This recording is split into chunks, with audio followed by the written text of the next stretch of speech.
जय हिंद दोस्तों, जो भी चैनल को लाइक करें सब्सक्राइब करें, आपके लिए लाया हूँ। आज हमारा आज का टॉपिक है price arrangement and mechanism. Price arrangement होता क्या है? जब हम कभी भी हम अल्कोहल लेते हैं और अल्कोहल का एसिटाइलेशन करते हैं। एसिटाइलेशन करने के बाद अल्कोहल का एसिटाइलेशन करेंगे। एसिटाइलेशन करने के बाद हम उसको रीअरेंजमेंट करते हैं, तो उसके अर्थो पोजीशन पे एसीटोन ग्रुप माइग्रेट हो जाता है, जिसको हम बोलते हैं price arrangement. Presence of CS2 और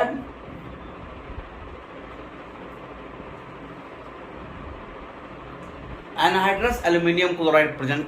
एनहाइड्रस एल्यूमिनियम क्लोराइड यूज करते हैं, जिसकी प्रेजेंस में ये साइक्ल वो एसिटाइलेशन हो जाता है। सेकंड पोजीशन अर्थो position.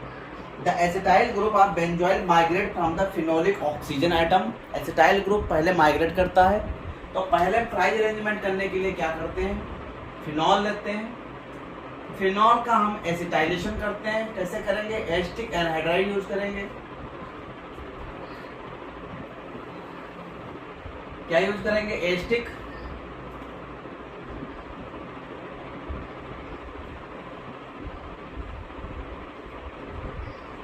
Anhydride presence of,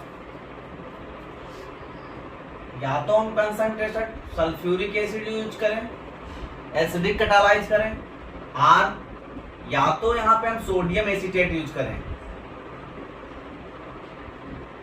sodium acetate ये आपका फिनॉल है। फिनॉल रिएक्ट किससे करता है? Asterisk anhydride presence of sodium acetate base के asterisk anhydride.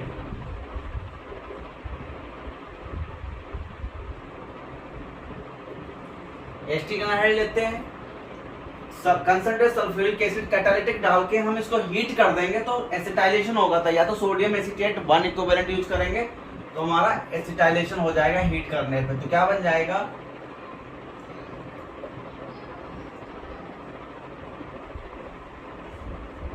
Phenyl acetate plus sodium के साथ रिएक्शन कराएंगे तो एक एस्टिक एसिड में कन्वर्ट हो जाएगा। ये हमारा ग्रुप जो है माइग्रेट होके यहाँ पे लग जाता है, तो हमारा acetic acid plus acetic acid बन जाता है, CH3COOH एस्टिक एसिड बन जाता है। ये हमारा है।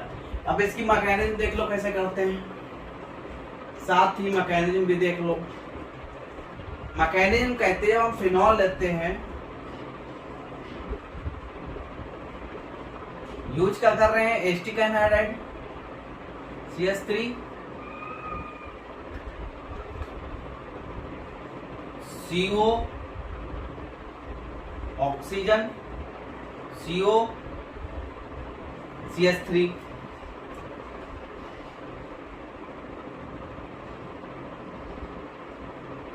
ये एस्टिक एनहाइड्राइड है। फर्दर क्या होता है? मैकेनिज्म कहता है lone pair of electron oxygen के, lone pair of electron oxygen attack lone pair of oxygen, जो ऑक्सीजन के lone pair of electron attack करेंगे कार्बोनिल ग्रुप के। जब कार्बोनिल ग्रुप पे अटैक करेंगे तो ये बॉन्ड माइग्रेट करेगा इस तरह। माइग्रेशन होने के बाद क्या बनेगा? तो ऑक्सीजन के बीच में बॉन्ड फॉर्मेशन होगा, पॉजिटिव चार्ज आएगा, ऑक्सीजन के पास आएगा, और यहां पे वो माइनस बनेगा। CH3 ग्रुप यहां आपका आ जाएगा। ये एनहाइड्राइड है CO CH3। इस तरह ये आपका बनेगा। फर्दर क्या होगा? ये वाला प्रोटॉन जो है डीप्रोटोनेशन हो जाएगा, क्योंकि इसको बैलेंस करेगा, पॉजिटिव चार्ज हटाएगा तो डीप्रोटोनेशन हो जाएगा। तो डीप्रोटोनेशन कर दो यहाँ पे, और ये वाला जो ऑक्सीजन का है ये वाला बॉन्ड यहाँ मूव करेगा ऑक्सीजन, ये वाला बॉन्ड ब्रेक हो जाएगा। तो देखिए H भी निकल रहा है यहाँ से, और यहाँ से एस्टिक, ये हमारा एसीटेट आयन, जो एसीटेट आयन है ये निकल रहा, H+ निकल रहा है। तो ये दोनों मिलके क्या बना देंगे? O CO CH3। ये क्या बनेगा? ऑक्सीजन के साथ बॉन्डिंग हो गई, O CH3 ये निकल गया हमारा, इधर से H+ निकला, तो क्या निकल गया? तो ये बन गया प्लस CH3COHST कैसे, तो ये मैकेनिज्म हो गई, ये मैकेनिज्म फॉर्मेशन होगा हमारा एसिटाइलेशन के लिए। ये एसीटेट आयन बनेगा, क्या बनेगा, पहले एसीटेट आयन H भी निकला, दोनों मिलकर एसिटिक एसिड बना देते हैं यहाँ पे, तो ये हो गया। अब इसके बाद हम देखेंगे फ्राई रिअरेंजमेंट कैसे, यहाँ पे एसिटाइलेशन, ये हो गया एसिटाइलेशन हम कैसे करते हैं, इसको बोलेंगे एसिटाइलेशन। एसिटाइलेशन करने के लिए हम क्या यूज करते हैं, फिनॉल प्लस टेस्टिक anhydride presence of sodium acetate, या तो यूज करेंगे या सल्फ्यूरिक एसिड, इसको बोलते हैं सोडियम एसीटेट।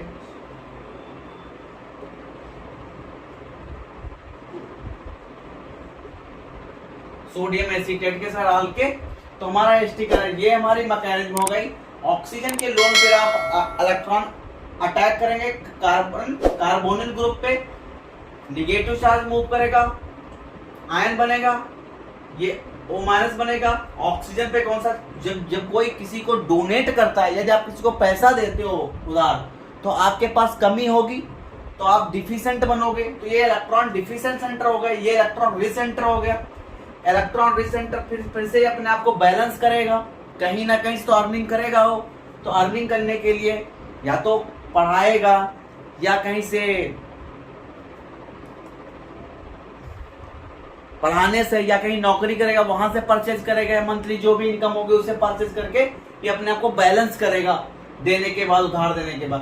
तो ये बैलेंस करने के लिए डीप्रोटोनेशन हुआ, और ये हमारा ये इलेक्ट्रॉन रिच सेंटर है, ये अटैक किया एसिटिक एनाहाइड्राइड को, फिर बैलेंस किया यहाँ पे, तो क्या बन गया एसिटिक एनाहाइड्राइड, तो फिनॉल,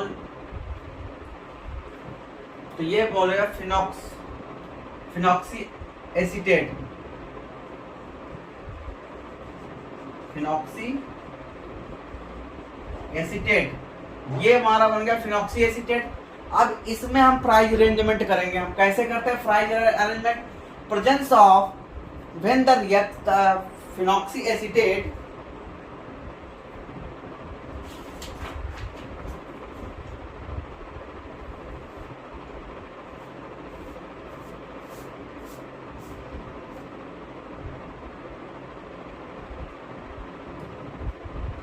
फिनाइल एसीटेट बन गया, फिनाइल एसीटेट, हमें फिनॉक्सी एसिड फिनाइल एसीटेट भी बोल सकते हैं इसको, phenyl acetate, phenyl acetate.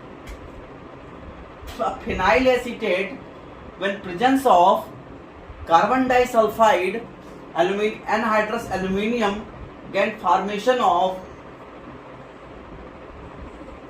2-hydroxyacetophenone, this is known as Fries rearrangement। तो फ्राई अरेंजमेंट के लिए नोट कर लो एक बार, फिर हम इसके बाद आगे डिस्कस करते हैं फ्राइज अरेंजमेंट। तो हम फ्राइज अरेंजमेंट के लिए सेम ही एसिटाइल ग्रुप लेंगे और इसको अरेंजमेंट करेंगे।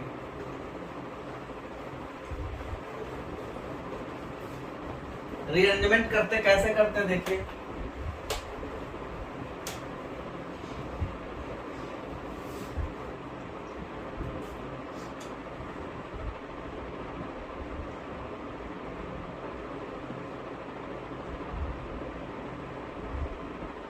Phenyl acetate,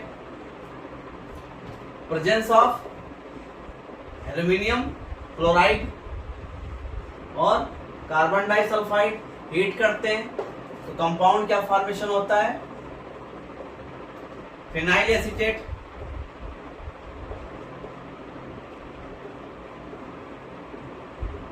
aluminium chloride,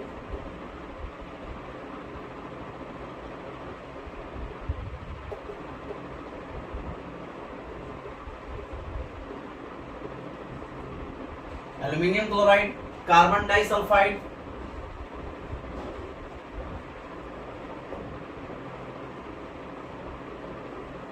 carbon disulphide, तो प्रोडक्ट क्या बनेगा,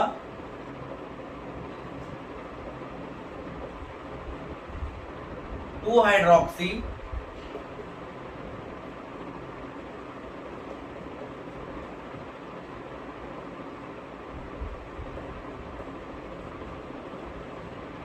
एसिटोफिनोन। जब फ्राई अरेंजमेंट करेंगे तो प्रोडक्ट बनेगा 2-हाइड्रोक्सी एसिटोफिनोन। ये आर्थो और पैरा डायरेक्टिंग होता है, ये आर्थो डायरेक्टिंग है, पैरा डायरेक्ट प्लस दो प्रोडक्ट बनेंगे, तो मेजर कौन बनेगा, माइनर,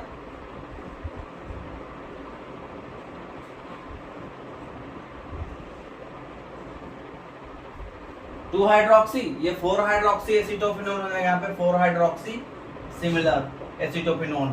तो इस तरह हमारा फाइल अरेंजमेंट होता है। अब इसकी मैकेनिज्म कैसे करेंगे देखो,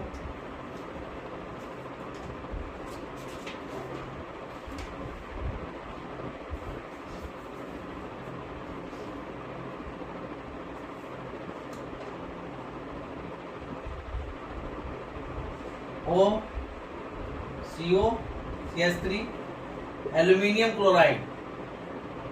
एल्यूमिनियम के पास क्या होता है हमारा, इसमें दो कंडीशन है, एल्यूमिनियम क्लोराइड, एल्यूमिनियम के पास न्यूट्रल मॉलिक्यूल होता है, लुईस एसिड है,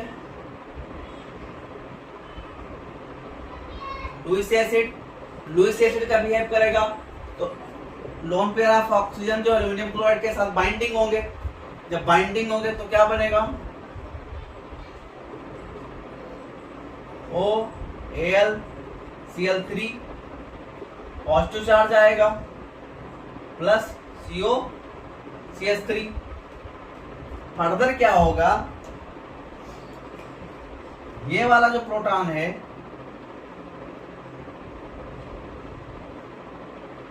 ये न्यूट्रलाइज हो जाएगा, क्या हो जाएगा, यहां से एल्यूमिनियम के साथ न्यूट्रलाइज, डी ये निकल जाएगा, ग्रुप अपने आप न्यूट्रलाइज कर लेगा। जब न्यूट्रलाइज करेगा तो क्या बन जाएगा, फिनॉक्साइड आयन बनेगा, AlCl3 प्लस, अब जब ये निकला तो यहाँ पे पॉजिटिव चार्ज आएगा, ये बन जाएगा। अब ये जब बन जाएगा तब यहाँ पे लोन पेयर ऑफ इलेक्ट्रॉन क्या होगा, रेजोनेंस स्टेबलाइज करेगा, रेजोनेंस जब स्टेबलाइज करेगा तो यहाँ पे नेगेटिव चार्ज आएगा, इस पे रिंग पे क्या जाएगा,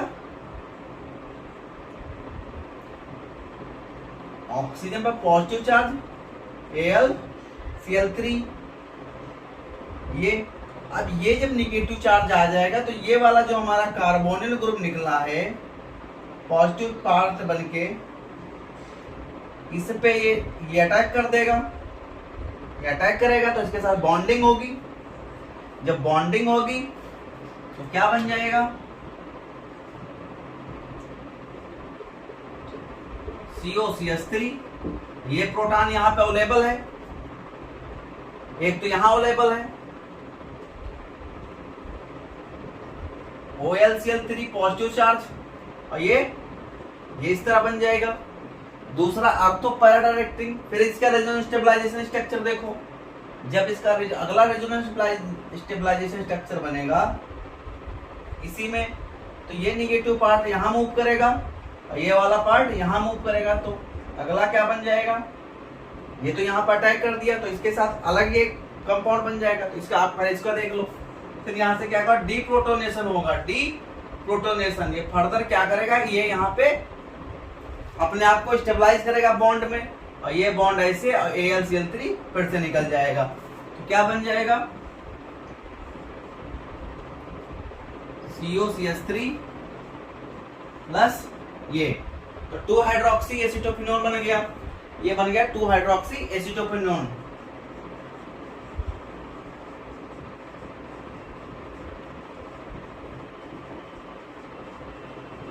टू हाइड्रोक्सी एसिटोफिनोन बन गया। इसके बाद ये जब हमारा ये यहाँ पे देखेंगे पैरा डायरेक्टिंग जो प्रोडक्ट बनता है, मेजर प्रोडक्ट बनता है एज कंपेयर टू 2 हाइड्रोक्सी एसिटोफिन अर्थो, क्योंकि पैरा प्रोडक्ट जो होता है प्लस आई इफेक्ट शो करेगा, प्लस आई इफेक्ट होने के कारण ये स्टेबल प्रोडक्ट बन जाता है। फिर देर क्या बन जाएगा, ये डबल बॉन्ड हो जाएगा, ये निगेटिव चार्ज आएगा यहाँ पे OAlCl3 प्लस ऐसे बनेगा सिमिलर रेजोनेंस की तरह। फर्दर क्या होगा, फर्दर यही पे आएगा, क्या आएगा, अटैक करेगा इस पे एसीटोन ग्रुप पे, तो ये आएगा निगेटिव चार्ज, यहाँ अटैक करेगा, ये ऐसे मूव कर जाएगा, तो इनके साथ क्या होगा कि बॉन्डिंग हो जाएगी पॉजिटिव निगेटिव, ये बॉन्डिंग कर लेंगे आपस में। Double bond AlCl3 hydrogen COCH3। Further क्या होगा, ये रेजोनेंस स्टेबलाइज करेगा यहाँ पे, और ये वाला यहाँ पे, ये प्रोटॉन यहाँ पे, ये डी ग्रुप डी। इस तरह ये हमारे जो एरो मूव करेंगे तो शिफ्ट हो जाएगा, फिर से डी प्रोटोनेशन हो के क्या मिल जाएगा हमारा 4 हाइड्रोक्सी COCH3 एसिटोफिनोल। तो ये हमारे फ्राइज अरेंजमेंट की मैकेनिज्म हो गई। इसके बाद शॉर्टन बेमन रिएक्शन की हम करेंगे।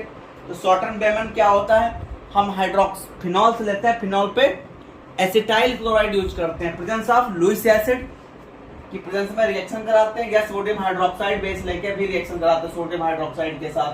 तो फॉर्मेशन क्या हो जाता है, बोमन रिएक्शन होती है। देखिए आगे, नेक्स्ट देखिए।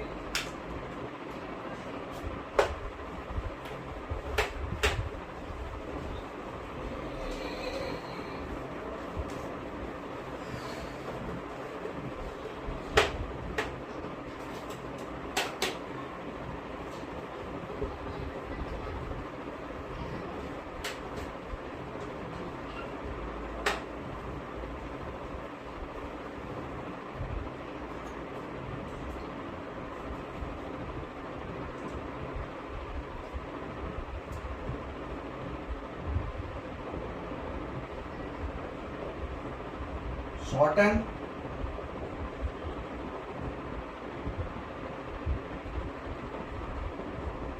Bowman reaction. Take the phenol and presence of acetyl chloride या benzoyl chloride. Take the phenol. Shorten reaction में हम क्या करते हैं, फिनॉल लेते हैं और इसको प्रेजेंट बेंजोइल क्लोराइड के साथ हम रिएक्शन कराएंगे। बेंजोइल क्लोराइड के साथ C6H5 सोडियम हाइड्रोक्साइड बेस लेंगे और इसको हीट कर देंगे बेस के साथ। एक्वस सॉल्यूशन लेंगे सोडियम हाइड्रोक्साइड का और हीट कर देंगे, तो प्रोडक्ट जो फॉर्मेशन होगा क्या बनेगा, COC6। तो सिमिलर है C6H5, ये भी C6H5। तो phenyl diphenyl acetate,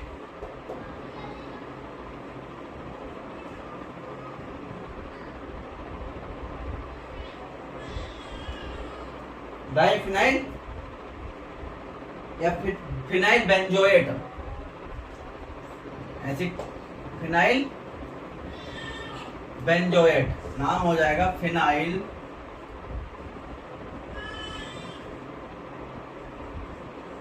benzoate.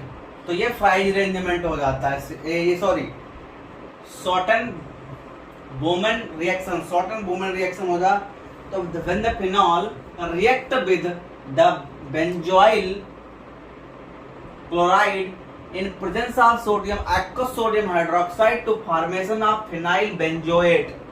phenyl benzoate product formation होगा, तो शॉर्टन रिएक्शन होती है। बेंजोइलेशन वो इसको शॉर्टन रिएक्शन या benzoylation.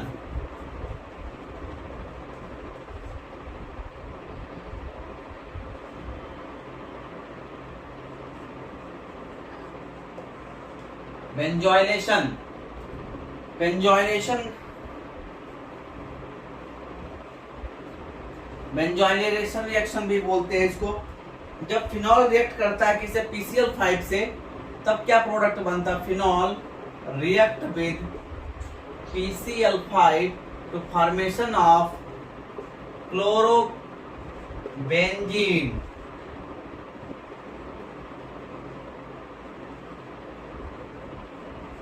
Chlorobenzene plus POCl3 plus HCl, POCl3 plus HCl। जब हम फिनॉल की रिएक्शन कराते हैं PCl5 से, क्लोरीनेशन करते हैं, तब ये बनता है। अगर यदि फिनॉल को जिंक डस्ट के साथ डाल के हीट कर दिया जाए, फिनॉल को जिंक के साथ हीट कर दिया जाए तो हमारा बेंजीन बन जाता है। क्या बन जाता है? Benzene plus zinc oxide, zinc oxide benzene. यदि फिनॉल को जिंक के साथ डाल के डायरेक्ट हीट कर दिया जाए तो हमारा क्या बन जाएगा? Benzene plus zinc oxide. यदि फिनॉल को अमोनिया के साथ रिएक्शन कराई जाए in presence of zinc chloride तो क्या बनेगा? एनिलीन फॉर्मेशन होता है। क्या होता है? एनिलीन फॉर्मेशन होता है।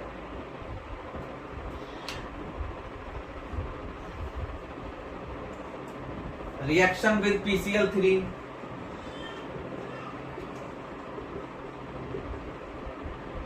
PCl5 reaction with zinc, zinc डालते हैं, हीट करते हैं, तब क्या होता है? अब इसके अगला है, यदि हम इसको अमोनिया के साथ रिएक्शन कराएं तो क्या होगा?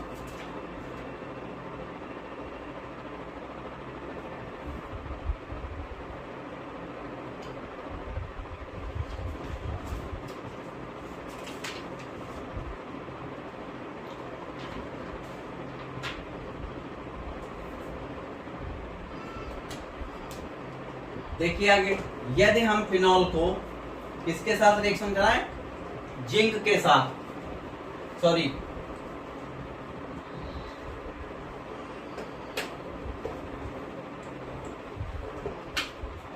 फिनॉल को अमोनिया के साथ रिएक्शन कराएं,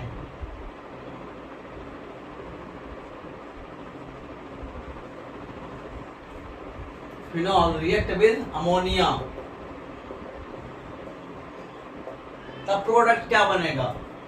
फिनॉल को अमोनिया के साथ कराएं, जिंक क्लोराइड एनहाइड्रस हीट करते हैं, तब क्या बनता है? फॉर्मेशन होता है प्रोडक्ट एनिलीन।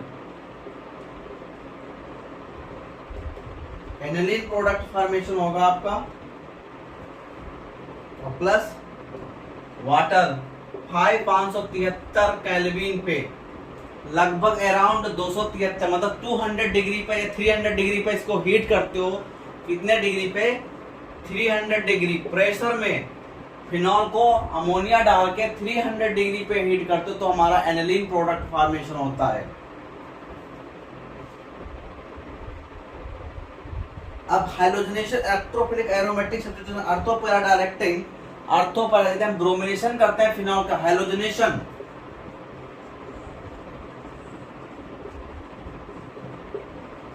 हाइड्रोजनेशन करते हैं फिनॉल का तो अर्थोपैरा डायरेक्टिंग होता है, इलेक्ट्रॉन डोनेटिंग ग्रुप है। जब फिनॉल इलेक्ट्रॉन डोनेटिंग ग्रुप है, रिएक्शन किससे करा रहा है? ब्रोमीन से। तो जो प्रोडक्ट फॉर्मेशन होगा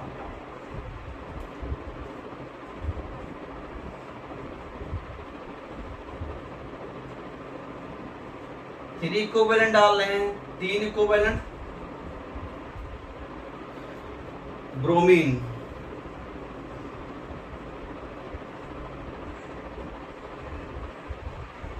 ये आपका फिनॉल हो गया। फिनॉल ब्रोमीन की रिएक्शन कराते हैं तो क्या बनता है? 2,4,6 ट्राई ब्रोमो फिनॉल। 2 नंबरिंग कर लो, 1 2 3 4 5 6 तो 2 4 6 ट्राई ब्रोमो फिनॉल कंपाउंड का नाम हो जाएगा।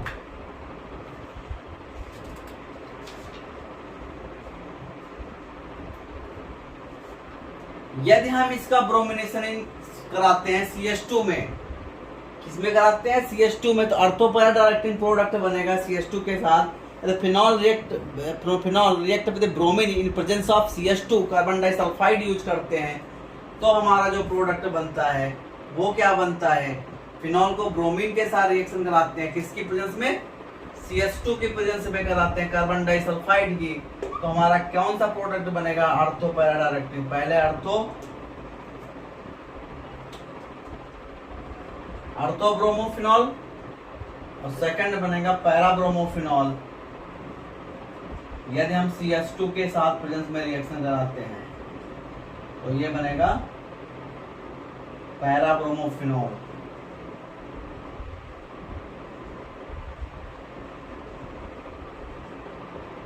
Para bromophenol.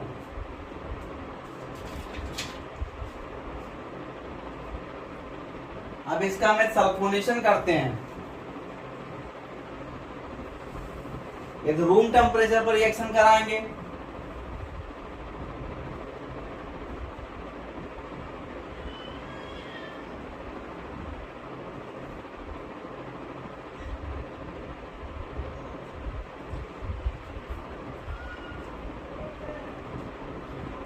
अब देखिए, अब यदि हम सल्फोनेशन कराते हैं, अगला सल्फोनेशन,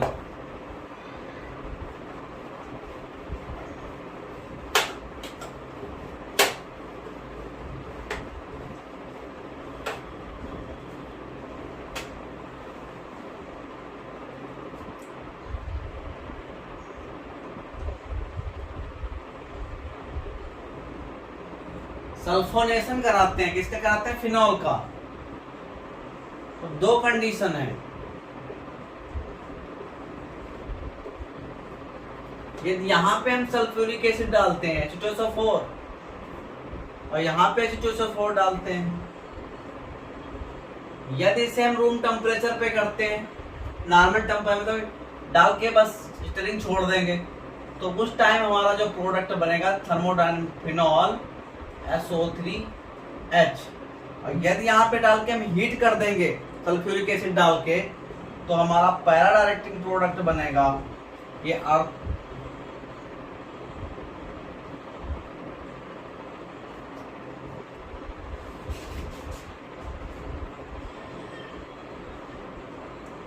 टू हाइड्रोक्सी बेंजीन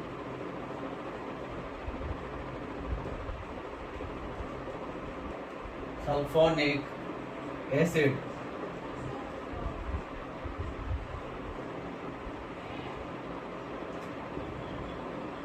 ये बन जाएगा 4 हाइड्रोक्सी बेंजीन सल्फोनिक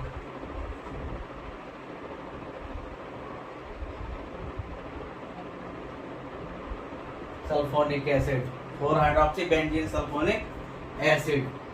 तो ये हमारा प्रोडक्ट बन जाएगा। जब हीट कर देते हैं, नॉर्मल टेम्परेचर पर कहते हैं, रूम टेम्परेचर पर रिएक्शन डाल देते हैं, तो हमारा 2 हाइड्रोक्सी बेंजीन सल्फोनिक एसिड बनेगा सल्फोनेशन करने पे।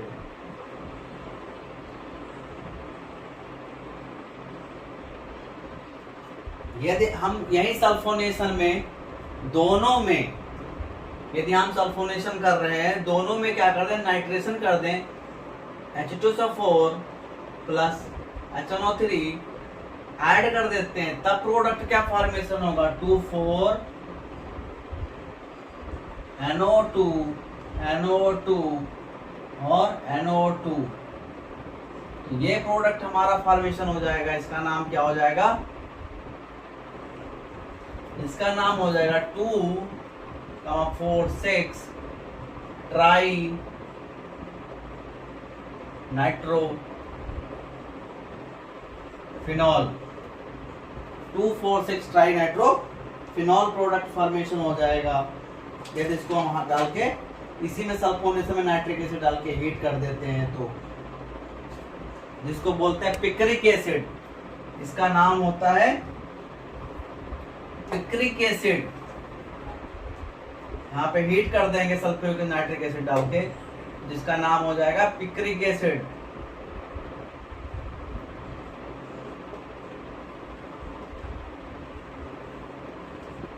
Picric acid.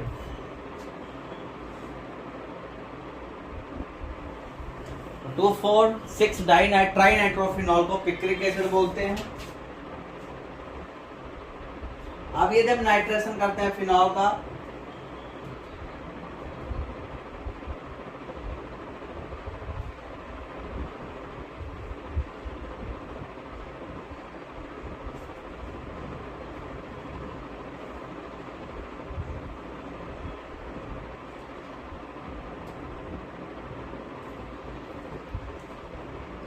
तो अगला रहेगा हमारा टॉपिक, हम फिनॉल का नाइट्रेशन कैसे करते हैं। अगले बार हम डिस्कस करेंगे फिनॉल का नाइट्रेशन कैसे करते हैं इसके बारे में। जो भी हमारे चैनल पे हैं, चैनल को लाइक करें, सब्सक्राइब करें। जो भी